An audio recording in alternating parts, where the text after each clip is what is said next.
ये तो सबको पता है कि गीता का उपदेश श्री कृष्ण ने अर्जुन को कुरुक्षेत्र में ही दिया था, जहाँ महाभारत का युद्ध हुआ था।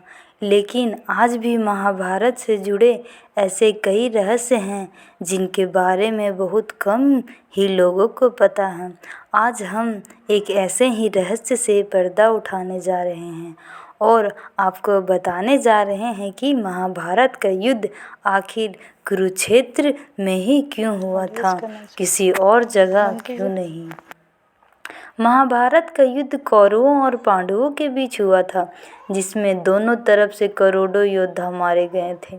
ये संसार का सबसे भीषण युद्ध था, जिससे पहले ना तो कभी ऐसा युद्ध हुआ था और ना ही भविष्य में कभी ऐसा युद्ध होने की संभावना है। कुरुक्षेत्र की धरती को महाभारत के युद्ध के लिए भगवान श्री कृष्ण ने ही चुना था, लेकिन उन्होंने कुरुक्षेत्र को ही महाभारत युद्ध के लिए क्यों चुना, इसके पीछे एक गहरा रहस्य छुपा है। शास्त्रों के मुताबिक महाभारत का युद्ध जब तय हो गया तो उसके लिए जमीन तलाश की जाने लगी।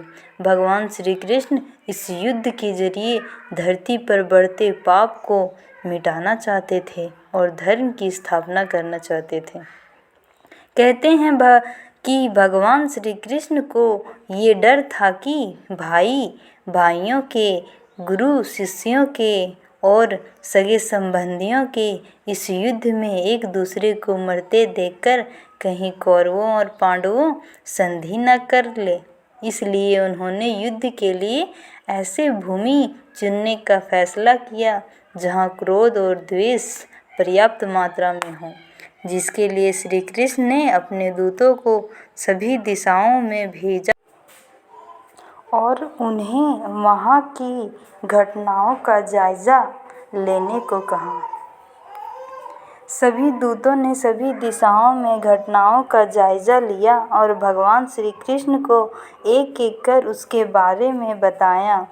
उसमें से एक दूत ने एक घटना के बारे में बताया कि कुरुक्षेत्र में एक बड़े भाई ने अपने छोटे भाई को खेत के मेढ़ टूटने पर बहते हुए वर्षा के पानी को रोकने के लिए कहा, लेकिन उसने ऐसा करने से साफ इनकार कर दिया। इस पर बड़ा भाई गुस्से से आग बबूला हो गया और उसने छोटे भाई को छुरे से गोद कर मार डाला और उसकी लाश को घसीटते हुए उस मेढ़ के पास ले गया और जहां से पानी निकल रहा था वहीं उसकी लाश को पानी रोकने के लिए लगा दिया। दूत द्वारा सुनाई गई इस सच्ची घटना के अनुसार श्री कृष्ण ने तय किया कि यही भूमि भाई भाई, गुरु शिष्य और सगे संबंधियों के युद्ध के लिए बिल्कुल उपयुक्त है। श्री कृष्ण अब बिल्कुल निश्चिंत हो गए कि इस भूमि के संस्कार यहाँ पर भाइयों के युद्ध में एक दूसरे के प्रति प्रेम उत्पन्न नहीं होने देगा। इसके बाद उन्होंने महाभारत का युद्ध कुरुक्षेत्र में करवाने का ऐलान कर दिया।